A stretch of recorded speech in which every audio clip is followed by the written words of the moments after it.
So, you want to read a book that features an empowered, strong woman. You read a few descriptions and come across one that piques your interest. The synopsis is intriguing, and the best part is that it claims to have a strong female protagonist. You're thrilled. You begin to read, and then disaster strikes.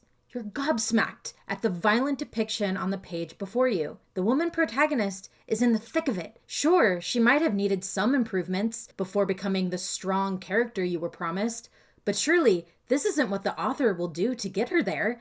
No, they wouldn't do that. Sure they would.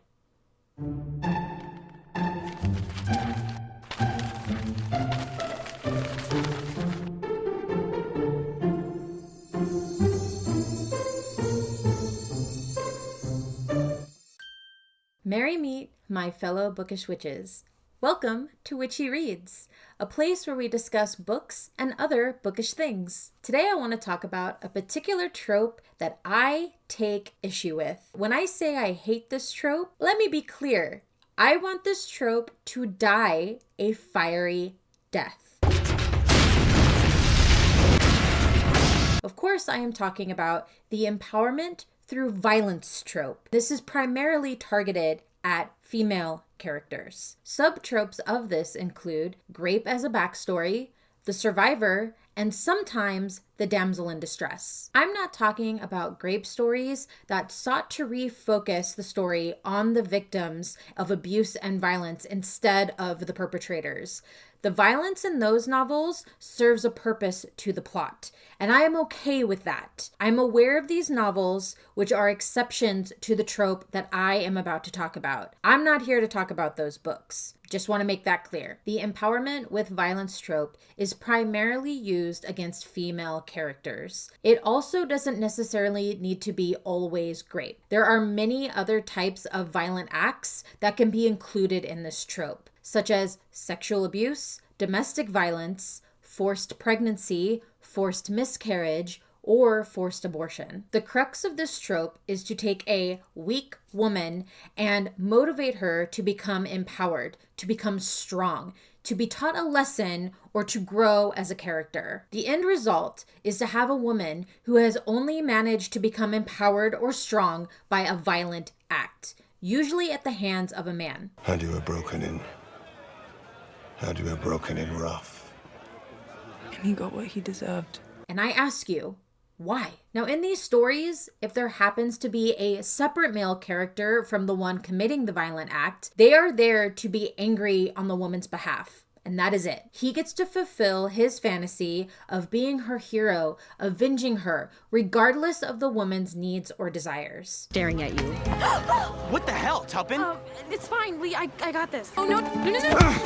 Noah! This isn't always the case. There's not always a separate male character. And when there is, I want to say it's usually in the romance genre. Having that separate male character is not a necessity for the trope to happen. In my personal opinion, this is the absolute worst trope. To the point where if I know a book has this trope, I will actively try to avoid it. It is especially frustrating when you know a book has that trope and is marketed as being a story about empowered or empowering women. Come here, I want to tell you something. Violence isn't the only way to motivate a woman. Just saying.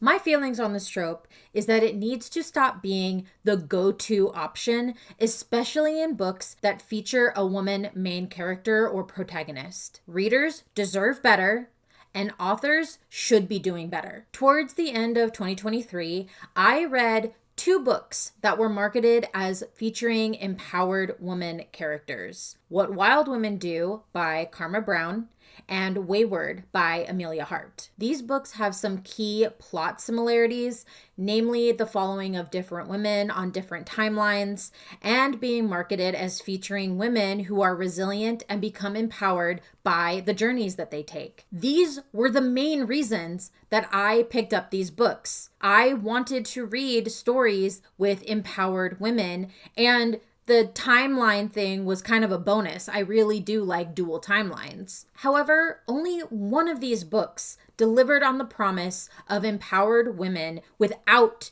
using the the empowered through violence trope. I'm going to do a rundown of both of these books to show you examples of how the empowerment through violence trope can negatively affect your female characters, and show you that there are ways to write empowered women without using this trope. Until we can understand the assumptions in which we are drenched, we cannot know ourselves. I was lucky to come across What Wild Women Do in November of 2023.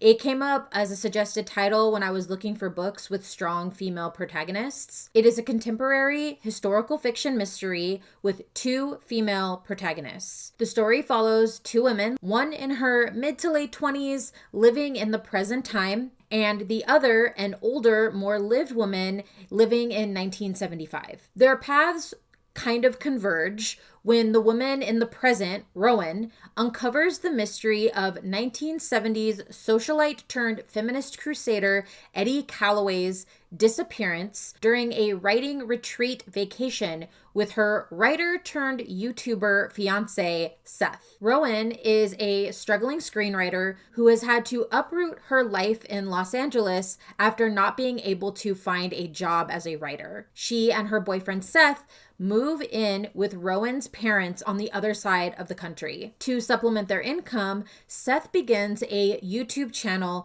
that Rowan supports to an extent. Primarily, she is happy that he has found an outlet for his creativity and it's bringing in money, but she doesn't necessarily want to be a part of it, whereas he is kind of pushy and wanting her to do videos with him. As someone who has actively chosen to sit in front of a camera, I get frustrated when other people who try to do this force others to be in front of the camera when they are uncomfortable. And that is essentially what is happening with these 2 characters. Right off the bat, I wouldn't say that Seth is a bad guy.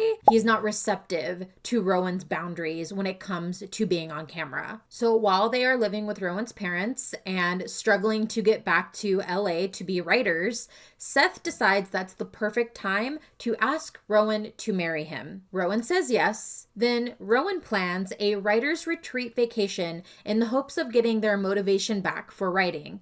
Her for screenwriting, and him for his novels. We follow Rowan for the majority of the beginning of the book, only jumping to Eddie Calloway's POV once Rowan and Seth are on their writing retreat vacation in the Adirondacks, and Rowan stumbles upon the abandoned ruins of the camp Eddie used to own and operate, Camp Calloway. We then flash to 1975 and meet Eddie Calloway as she prepares for the next group of women she regularly hosts at her camp to help them unlock their wildness.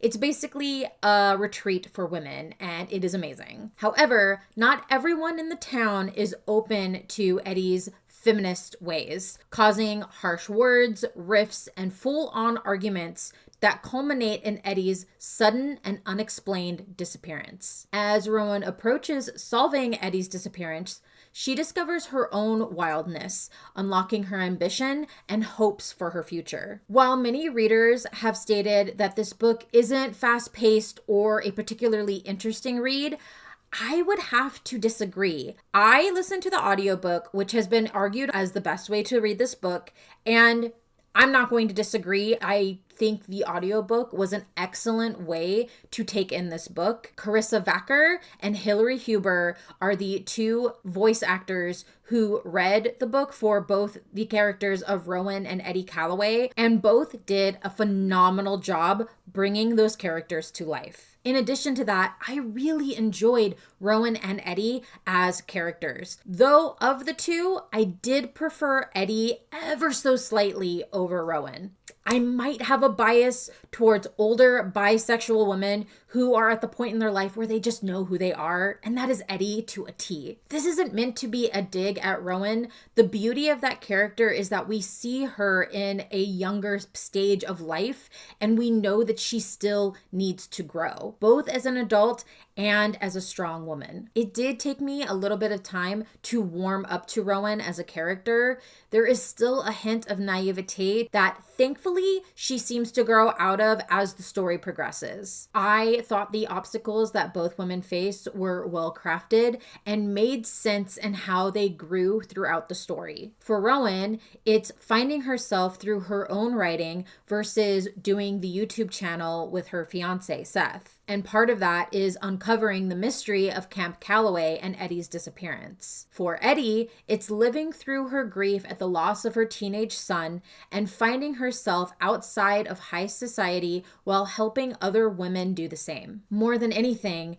I appreciated that Brown was able to write these two women and have them grow without utilizing any violent acts against them, because it just wasn't needed or necessary. But I won't lie, it wasn't until the final reveal at the end of the book that I was completely comfortable with the idea that the empowerment through violence trope wasn't going to happen. It happens so often that I legitimately thought that at any moment it was going to happen. I was skeptical of this trope blindsiding me, as it is wont to do, by having something awful happen to Eddie. While her disappearance is sad and tragic, it is not violent, and that is key, and it does not involve a man, though there is a suspect who is sort of used as a red herring. The point is, there was no need to have Eddie disappear because of a violent man seeking retribution for her feminist ways, which honestly would have been the norm. There was no sexual assault,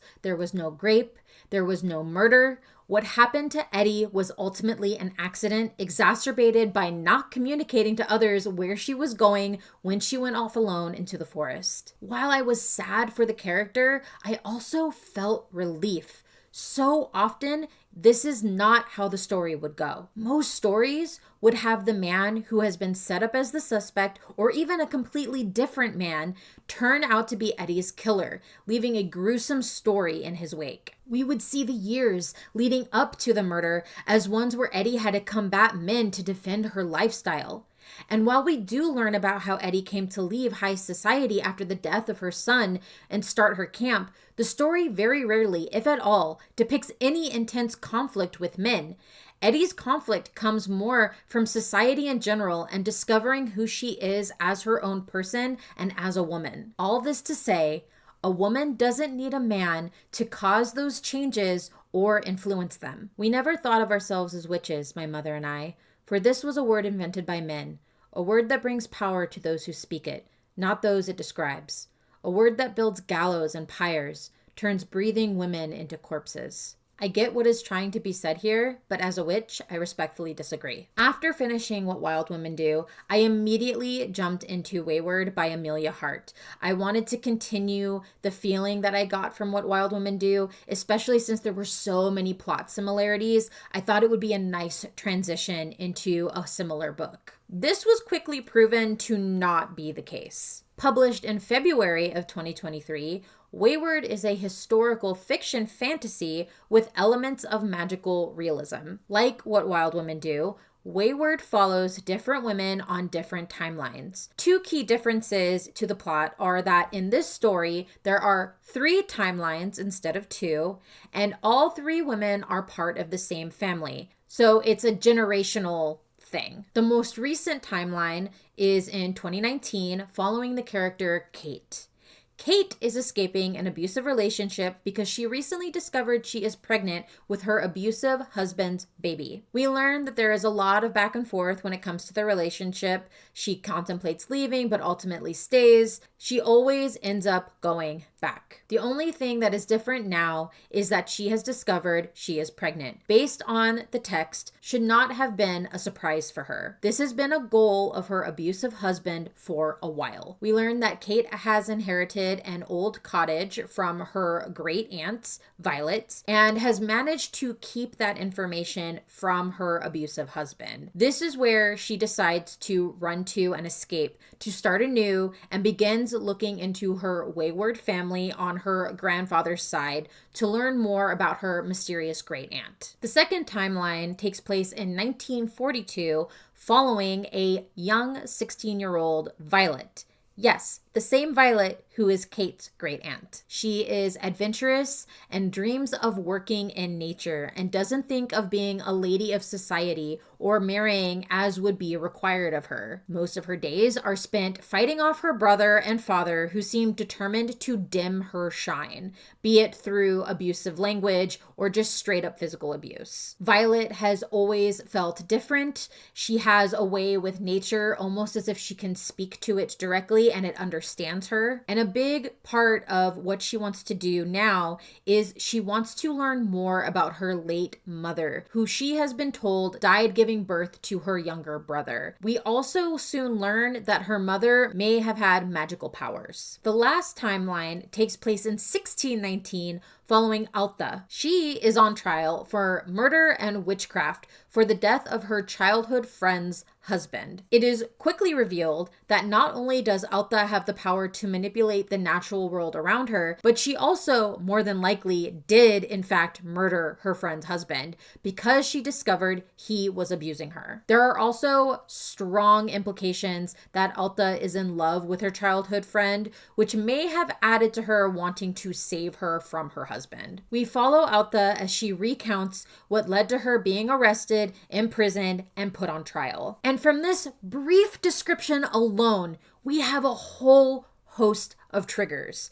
Kate is abused, raped, and left to escape her situation with supposedly no assistance from anyone. She has no friends, no family who are currently aware of her situation, but don't worry, it gets worse. Violet is verbally and physically abused by her father because she likes to be out in nature. That's it. She is brilliant, which also bothers her father, who has done everything to prevent her from getting an education. Her brother isn't horrible, but does suffer from his father's toxic masculinity. And he, in turn, takes it out on Violet. There's more. Alta, while being the strongest of the three women, is still imprisoned for a crime that she may or may not have committed. But the point is, there is zero evidence she did it. But it's 1619, and my hopes for her outcome were not high. All three women are supposedly written to be strong despite their circumstances. Each one has experienced, is currently experiencing, or will experience extreme violence at the hands of men to further drive their character growth and make this point. If authors are violent to their female characters for violence sake, that is lazy writing. I am not saying there is anything inherently wrong with including violence in stories or in books. Unfortunately, rape is still a major problem in our society, and books showcasing victim stories are important. What I'm talking about is when this trope is unnecessary to the plot, to the characters, and does nothing to move the story forward, aside from motivating the female character. If you're unclear on how to recognize when this trope is done lazily, here are some examples. 1. The defining characteristic. The violent act is made to be the only characteristic of the woman character. It consumes her life and personality, with everything linking them back to the act itself. If they become ambitious, it's because of the violent act. If they have relationship issues, it's because of the violent act. This can be particularly triggering for those who have suffered a similar violent act in real life. Number 2, another's heroism. The violent act is used for another character's pain, motivation, and growth. In this case, the actual victim is pushed to the side to allow for this other heroic character to deal with what the violent act did to/for them. Sometimes the actual victim comforts this heroic character, and these heroic characters are usually male. No, Jose, I'm sorry, no. Dude, she said no. Christian? Number 3, becoming a superhero. The violent act is used as motivation for the female character and propels her onto a path of power that she would otherwise not have experienced. This is indicative of the belief that women can have no other event provide a large impact on their lives, such as traveling, exploring, fighting, learning, and discovering. Lazy writers tend to view grape as a quick fix when they want a fast and everything changed moment. Without Littlefinger and Ramsay and the rest, I would have stayed a little bird all my life. And number 4, It is unimaginative. Violent acts against female characters are viewed by lazy writers at best as the worst things a guy can do, and at worst, it's them having a desire to see women suffer. There are many more options, but instead of doing the heavy lifting, they opt for the uninspired, quick solution. There is also the sexualization of the violent act, but that doesn't pertain much to what I am talking about, as it falls into its own category, but it is still good to be aware of this in writing. It is described as the violence committed against the female character that is presented as sexy to the narrative. Usually when this happens, it is written more erotic than traumatic, removing any heaviness from the violent act, thus normalizing this behavior for the reader. This has been and continues to be used a lot in romance novels. In the real world, having sex with your supposed true love won't cure you of a sexually violent act. Therapy will. When authors use this trope, they remove all the impact they hoped to gain from empowering their female characters. It is also very common for writers to create a grape revenge arc for the character, which many authors feel validated using because society has let her down and now she has to hunt down her perpetrator on her own. Not only is this usually not done well, but it's also flat out false compared to most real world scenarios. They say I'm insane. No, it's okay. You can nod because it's true. I am insane. No, fending off an attacker didn't turn me into a badass fighter, sirs. It turned me into a fucking mess who blamed myself for getting into the situation. This should be a sharp reminder that as a survivor, you are not broken and stripped of who you are, but you shouldn't be expected to jump up and magically become a badass either. Violent acts against women can cause injury, and much like a broken leg, will require a cast and time to heal. I am sure there is a demographic of readers who don't take this trope as seriously as I do, and reading these books won't bother them. But if you are an author, particularly a female author, writing about empowered women, then I think some effort needs to be made to either downplay or outright remove the violence, or actively do some research on the subject to not have it come out as lazy storytelling. Perhaps one day, she said, there would be a safer time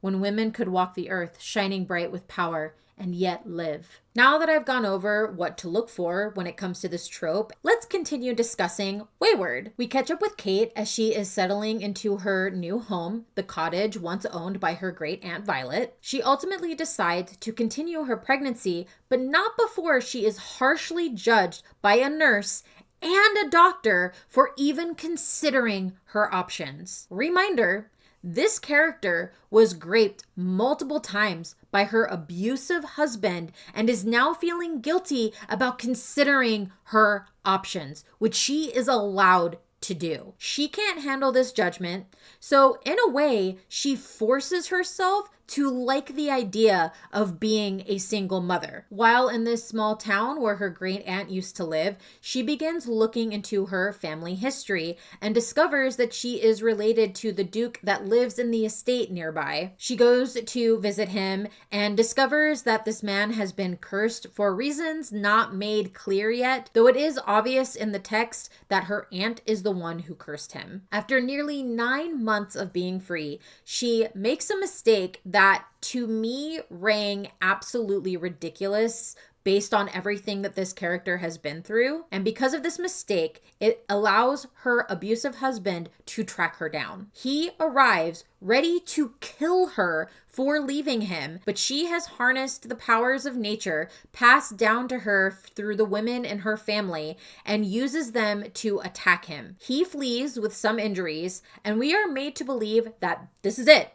She is safe now, and he won't come after her or her child. I have some doubts about that. We flash back to 1942 and return to Violet, Kate's great aunt. She has decided to try very hard to be the woman her father demands her to be. This is to prevent her being sent away to finishing school. This act is literally killing her. She is lethargic, emaciated, and refuses to do anything she enjoys. Now, this changes when a distant 20-something cousin visits the estate and shows immediate interest in a 16-year-old Violet. He grooms her very quickly. It is pure cringe that culminates in a grape scene. Thankfully, it is not too detailed of a scene and is over in less than a page.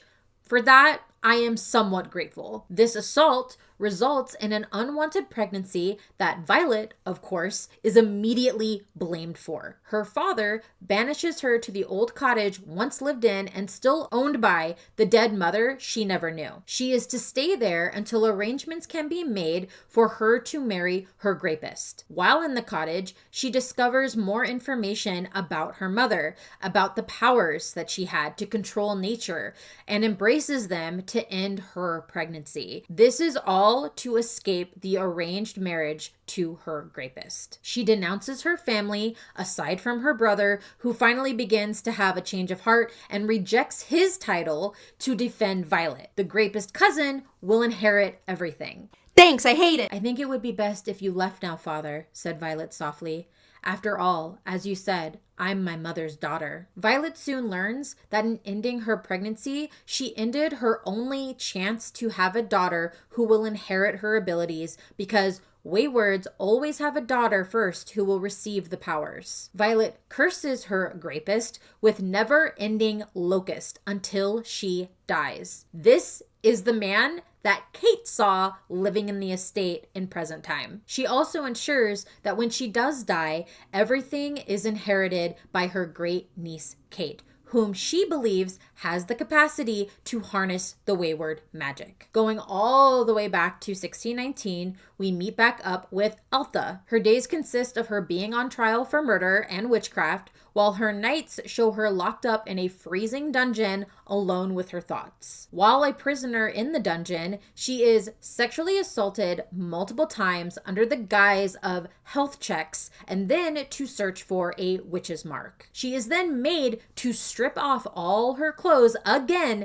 in front of everyone at the trial. Judge, solicitor, physician, all male, witnesses, and the audience. While there is never an explicit grape scene, the SA scenes have way more detail and go for way longer. The lack of grape doesn't make it any less awful, and I wish it didn't happen multiple times. The physician spoke with confidence. He was a man, after all. He had no reason to think he would not be believed. We go through all of that, and there is no witch's mark because Altha had the foresight to scratch off her mole. Because that's what witch's marks are, essentially. Because of this, and the fact that there are no witnesses or evidence linking Altha to the murder, she is released. I did find this moment highly suspect because in all of my readings have never heard of a woman in the year 1619 who is accused of witchcraft and murder getting off this easily. I get that there is no evidence. I find it hard to believe that they would just be like, okay, you can go. Sisters, sing. In this story, there is also a jury instead of just a judge, which I remember correctly, usually in these types of stories in that time, it is usually just a judge. Regardless, one of the jurors catches up with Altha as everyone is dispersing to let her know he voted for her freedom because of what her mother did for his sister. Essentially, her mother used to be a medicine woman and helped this man's sister. So he voted for her freedom, not because of the lack of evidence, but because he thought he owed her and now feels he has repaid her. When she returns to her little cottage, she begins writing down everything that happened. And this is where we learn about her feelings for her friend, Grace. We also learn about the abuse that Grace suffered, Grace coming to her for help, and Altha deciding that the only way to save Grace was to call on some dark magic to kill her husband. So she is guilty of murdering this guy with witchcraft. Good for her. Then a man who we had seen show interest in Altha comes to her house, and since she wants the magic to continue in her bloodline, takes him to bed. She names her daughter Grace after her friend. Every single woman in this book has a man commit an act of violence on her. And in my mind, I cannot find a reason why that needed to be the case. Each instance of violence leads to the woman further opening up to her magic, thus motivating them to ascend to their final form. There were so many instances where I almost DNF'd this book. Every instance of violence against the female characters left me exasperated and exhausted. There was no reason for these acts of violence against these female characters. None. The plot could have progressed just fine without them. And in my opinion, these acts of violence didn't improve or make the plot more exciting or interesting. So what was the point? Being a woman was better than anything else because it was the perfect blend of warmth and power, of grace and strength. In harsh contrast, what Wild Women do sees both of its female characters change and grow positively without any acts of violence against them. Rowan explores the old Camp Calloway property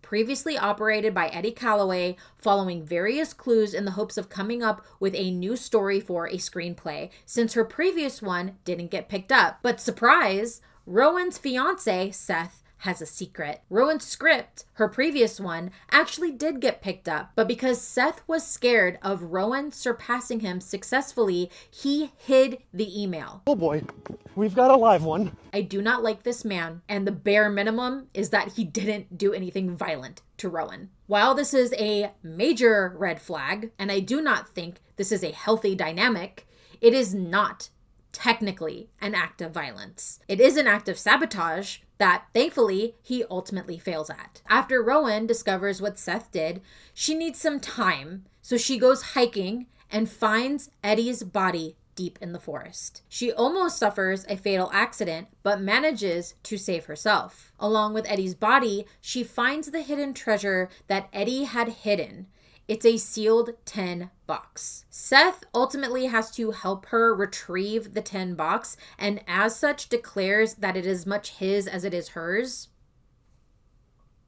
This is the equivalent of if you are short and you're at the grocery store and you ask a tall person to get you yogurt off the shelf, and they take the yogurt and then they go, well, it's mine now. But the reason for this is because Seth wants to record them opening it for his YouTube channel, which Rowan has made clear time and again how much she dislikes being a part of his YouTube shenanigans. Rowan is trying to work through her feelings about opening the box. Seth can't give her 2 seconds. He opens the box and there is $100,000 in the 10 box. Rowan is understandably pissed that Seth did this behind her back. Ultimately, she decides she wants to take Eddie's story and use it as a screenplay, makes the decision to re-hide the money for someone else to discover. She deletes the footage that Seth had recorded of the box and she leaves him. Good for her. Rowan returns to LA, has a meeting with the person who wanted to pick up her script, and we are left with the hope that she is about to have a successful writing career in Hollywood. Meanwhile, back in 1975, we catch up with Eddie Calloway as she prepares for a secret scavenger hunt for the ladies attending her feminist retreat. Her dreams of running a successful women's retreat camp are finally falling into place, and she wants to believe this is the start of her moving forward from her past. Her failed marriage, the death of her son, all of it. Before setting out to hide the treasure, the 10 box, she does have a negative encounter with one of her neighbors. And this is the man who is used as a red herring because he becomes a suspect once Eddie disappears. But we know that he had nothing to do with her disappearance because she hasn't told anyone about where she plans to hide the treasure for the scavenger hunt. And early one morning, she sets out to hide it. She takes her regular hiking path, which again, no one knew about, and hid the 10 box in the knot of a large tree. It's high up and tricky to get to, but Eddie manages to get the box in before she slips and falls. She breaks her leg and cannot pull herself back up the hillside. This is similar to what happened to Rowan, except she didn't break her leg and was able to climb out. Since no one knows where she went, she lies there for 3 days until she eventually sees the spirit of her son who came to take her with him. This entire moment is extremely sad. Ultimately, it was an accident. While Eddie does die young, Her choices were her own, and she was not motivated by an act of violence by a man. Ultimately, her death was just an accident, and she was able to change many women's lives for the better before she died. What Wild Women Do proves that acts of violence aren't needed to empower women characters.